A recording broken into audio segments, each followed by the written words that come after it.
So இன்னைக்கு நாம பார்க்க போற டாபிக் வந்து பார்த்தீங்கன்னா 12th ஸ்டாண்டர்ட் மேக்ஸில் சாப்டர் 2 காம்ப்ளெக்ஸ் நம்பர்ஸை பற்றி பார்க்க போகிறோம். ஸோ இந்த காம்ப்ளெக்ஸ் நம்பர்ஸ் எங்கேருந்து வந்தது அப்படிங்கிறத வந்து நம்ம ஸ்டார்ட் பண்ணுவோம். ஸோ யூஸ்வலாக ஒரு குவாட்ரடிக் ஈக்குவேஷன் x² - 1 = 0 அப்படிங்கிறது ஒரு குவாட்ரடிக் ஈக்குவேஷன். ஸோ இந்த குவாட்ரடிக் ஈக்குவேஷனை சால்வ் பண்ணுறோம் அப்படிங்கிறப்ப எப்படி சால்வ் பண்ணுவோம்? x² = 1, x √1, then x plus or minus 1 அப்படின்னு சொல்லிட்டு நமக்கு ஆன்சர் கிடைக்கும். இந்த plus or minus 1 அப்படிங்கிறது கண்டிப்பா என்ன நம்பர்ஸ்குள்ள இருக்கும்? ரியல் நம்பர்ஸ்குள்ள இருக்கும். சோ அடுத்ததா இன்னொரு quadratic equation, that is x² + 1 = 0 அப்படிங்கிற குவாட்ரடிக் ஈக்குவேஷன் எடுத்துக்கிறோம். இதுவும் குவாட்ரடிக் ஈக்குவேஷன் தான், இதுவும் குவாட்ரடிக் ஈக்குவேஷன் தான். சோ இதையும் சேம் மேனர்ல நம்ம சால்வ் பண்றோம் அப்படிங்கிறப்போ x² = -1, x √(-1) இது பாசிபிளா அப்படின்னு பார்த்தா நம்ம இது வரைக்கும் ஸ்கொயர் ரூட்குள்ள பாசிட்டிவ் நம்பர் மட்டும் தான் பார்த்திருப்போம். ஆனா இப்போ என்ன வந்திருக்கு? ஸ்கொயர் ரூட்குள்ள நெகட்டிவ் நம்பர் வந்திருக்கு. சோ இந்த ஸ்கொயர் ரூட்குள்ள நெகட்டிவ் நம்பர், அதாவது square root of negative number அப்படிங்கிறது கண்டிப்பா எந்த செட்குள்ள இருக்காது அப்படின்னா ரியல் நம்பர்ஸ்குள்ள இருக்காது. சோ நம்ம முன்னாடி சின்ன கிளாஸஸ்ல படிச்சிருப்போம். இப்போ கேரக்டரிஸ்டிக்ஸ் ஆஃப் ரூட்ஸ் அப்படிங்கறத பார்ப்போம். எதை பேஸ் பண்ணி பார்ப்போம் அப்படின்னா b² - 4ac, அதாவது டெல்டா டிஸ்கிரிமினன்ட் அப்படிங்கிற வேல்யூவை பேஸ் பண்ணி பார்ப்போம். இந்த டிஸ்கிரிமினன்ட்டோட வேல்யூ வந்து மூணு விதமா பார்ப்போம். That is greater than 0, equal to 0, less than 0. இதுல படிச்சிருப்போம். சோ greater than 0னா ரூட்ஸ் ஆர் டிஸ்டிங்க்ட், அதாவது டிஸ்டிங்க்ட்னா வெவ்வேற மாதிரி இருக்கும் அப்படின்னு சொல்லுவோம். equal to 0னா roots are real and equal அப்படின்னு சொல்லிட்டு படிச்சிருப்போம். less than 0னா no real roots அப்படிங்கறத படிச்சிருப்போம். சோ no real roots அப்படினா ரூட்ஸ் வந்து ரியல் நம்பர்ல இல்ல. ரியல் நம்பர்ல இல்லனா அடுத்து எங்க போயிருக்கும்? அதாவது அதோட ரூட்ஸ் வந்து என்ன டொமைன்ல இருக்கும் அப்படின்னு பார்த்தா அதுதான் complex number, that is imaginary roots அப்படின்னு சொல்லுவாங்க. சோ இந்த கண்டென்ட்டை தான் நாம இப்ப படிக்க போறோம். இப்ப ரூட்ஸ் வந்து x = ± i அப்படின்னு எழுத போறோம். ஏன்னா இதுக்கு எக்ஸாக்ட்டான வேல்யூ கிடையாது. சோ அந்த வேல்யூவை நான் இமேஜின் பண்ணிக்கிறேன் என்னன்னு சொல்லிட்டு ஐன்னு சொல்லிட்டு. சார் இமேஜின் பண்ணிக்கிறதுனால ஐயா அப்படின்னா அப்படின்னு கிடையாது. இதோட ஃபார்ம் வந்து பாத்தீங்கன்னா பேரு அயோட்டா அப்படின்னு சொல்லுவாங்க. என்னன்னு சொல்லுவாங்க? அயோட்டா. சோ x = ± i அப்படிங்கிறது √(-1) வேல்யூ. சோ இப்போ இந்த இமேஜினரி யூனிட்டை வந்து பார்க்க போறோம். இமேஜினரி யூனிட் அப்படின்னா என்னன்னா, இப்போ i = நமக்கு தெரியும் that i ஓட வேல்யூ √(-1), then i² ஓட வேல்யூ இந்த √(-1)க்கு நம்ம ஸ்கொயர் பண்ணோம்னா நமக்கு என்ன கிடைக்கும்? -1 அப்படின்னு சொல்லிட்டு கிடைக்கும். i³ அப்படிங்கிறது i³ எப்படி ஸ்ப்ளிட் பண்ணலாம்? i² * i அப்படின்னு சொல்லிட்டு ஸ்ப்ளிட் பண்ணலாம். அப்ப i² ஓட வேல்யூ வந்து -1, i ஓட வேல்யூ i. i தான் நம்ம யூஸ் பண்ண போறோம். because i √(-1) இருக்க இடத்துல நாம எதை ரீப்ளேஸ் பண்ணுவோம்? i ரீப்ளேஸ் பண்ணுவோம். பட் i இருக்க இடத்துல எதை ரீப்ளேஸ் பண்ண மாட்டோம்? √(-1) ரீப்ளேஸ் பண்ண மாட்டோம். சோ அதனால i ஓட வேல்யூவை நம்ம i னே வெச்சுக்கிறோம். அப்ப -1 * i is equal to -i. i⁴ is equal to i⁴ னா என்ன வரும்? i² * i², which is equal to i² ஓட வேல்யூ -1, again i² ஓட வேல்யூ -1, -1 * -1 is equal to +1 அப்படின்னு சொல்லிட்டு எழுதலாம். சோ இந்த மாதிரி அடுத்து i⁴ னா எப்படி எழுதுவோம்? i⁴ * i அப்படின்னு எழுதலாம். i⁴ ஓட வேல்யூ என்ன?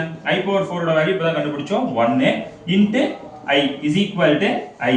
அடுத்து i⁴ னா i⁴ * i². அப்ப i⁴ ஓட வேல்யூ 1, i² ஓட value -1, which is equal to -1. then i⁴ னா i⁴ * i3, which is equal to i⁴ ஓட வேல்யூ 1, i⁴ ஓட வேல்யூ வந்து -i, which is equal to -i. so i⁴ ஓட value கண்டுபிடிக்கிறோம். i⁴ * i⁴. so ரெண்டு i⁴ ஓட வேல்யூமே 1 தான். so ஆன்சர் வந்து நமக்கு என்ன கிடைக்கும்? 1 தான் கிடைக்கும். so இப்போ i ல ஆரம்பிச்சு i⁴ வரைக்கும் பார்த்துட்டீங்கன்னா உங்களுக்கு ரிப்பீட்டடா 4 வேல்யூஸ் மட்டும் தான் கிடைச்சிருக்கும். அதாவது ஒன்னு i, இன்னொன்னு -1, இன்னொன்னு -i, இன்னொன்னு 1. இந்த 4 வேல்யூ தான் ரிப்பீட் ஆயிருக்கும். ஃபார் எக்ஸாம்பிள் பாருங்க, i ஓட வேல்யூ நம்ம ஜெனரலா i ன்னு சொல்லிக்கிறோம். i² ஓட வேல்யூ -1, i³ ஓட வேல்யூ -i, then i⁴ ஓட வேல்யூ 1. திரும்ப வந்து பாத்தீங்கன்னா i⁴ ஓட வேல்யூ என்ன வருது? i. i⁴ ஓட வேல்யூ -1, i⁴ ஓட value -i, and then i⁴ ஓட வேல்யூ again என்ன வந்துச்சு? 1 வந்திருக்கு. சோ ரிப்பீட்டடா இந்த வேல்யூஸ் மட்டும்தான் நமக்கு கிடைச்சிட்டு இருக்கும்.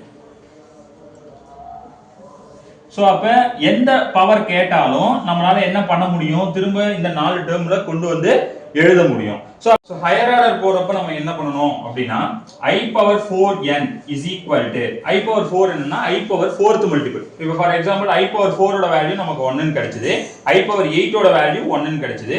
இதே மாதிரி I power 4th மல்டிபிள் என்னவா இருந்தாலும் I power 12, I power 16, I power 20, I power 100 எதுவா இருந்தாலும் அதோட வேல்யூ வந்து 1 அப்படின்னு சொல்லிட்டு சொல்லலாம். அடுத்து I power 4n minus 1 fourth மல்டிபிள்ல இருந்து 1 ரிமூவ் ஒரு பவரை நம்ம குறைச்சோம் அப்படினா அதோட வேல்யூ வந்து -i ரிவர்ஸ் ஆர்டர்ல முன்ன நம்ம பார்த்ததுல. அடுத்து I power 4n minus 2 அப்படினா நமக்கு ஆன்சர் வந்து -1. I power 4n minus 3 is equal to I. Again I power 4n minus 4 fourth மல்டிபிள்ல இருந்து 4 மைனஸ் பண்ணா திரும்ப அது என்னவா தான் இருக்கும், ஒரு fourth மல்டிபிளா இருக்கும். அப்ப திரும்ப எனக்கு வந்து ஆன்சர் வந்து 1 கிடைக்கும். சோ இந்த 4 வேல்யூஸ் தான் ரிப்பீட்டடா நமக்கு கிடைக்கும் i யோட எந்த பவரா இருந்தாலும் சரி. சோ இத வந்து இமேஜினரி யூனிட் அப்படினு சொல்லுவோம், because இதுக்கு வந்து ஆன்சர் என்ன கிடைக்குது, 1 கிடைக்குது அப்படிங்கிறதுனால. சோ இதுவே இன்வெர்ஸ் பவரா இருந்தா, that is i power -1 ஆ இருந்துச்சுனா, i power -1 ஆ இருந்துச்சுனா அதோட வேல்யூ வந்து -i. அடுத்து i power -2 னா அதோட வேல்யூ வந்து பாத்தீங்கன்னா -1. i power -3 னா அதோட வேல்யூ வந்து பாத்தீங்கன்னா I power -4 அப்படினா அதோட வேல்யூ வந்து 1. சோ இப்போ நீங்க அந்த முன்னாடி பார்த்த முத 4 வேல்யூக்கும் இந்த 4 வேல்யூக்கும் கம்பேரிட்டிவா செக் பண்ணி பாத்தீங்கன்னா அங்க I power 1 ஓட வேல்யூ I, அந்த I power -1 ஓட வேல்யூ வந்து -i இங்க. அடுத்து அங்க I power 2 ஓட வேல்யூ வந்துட்டு -1, இங்க I power -2 ஓட வேல்யூ -1, and அங்க I power 3 ஓட வேல்யூ -i, இங்க I power -3 ஓட வேல்யூ I power -4 ஓட வேல்யூ 4 ஓட வேல்யூ வந்து அங்க 1, இங்க I power -4 ஓட வேல்யூ 1. சோ அந்த இடத்துக்கும் அந்த இன்வெர்ஸ், இந்த இடத்துல இருக்க இன்வெர்ஸ் பவருக்கும் ஜெனரலா பாசிட்டிவ்ல வர பவருக்கும் இந்த ரெண்டு வேல்யூவும் என்ன ஆகல, சேஞ்ச் ஆகல.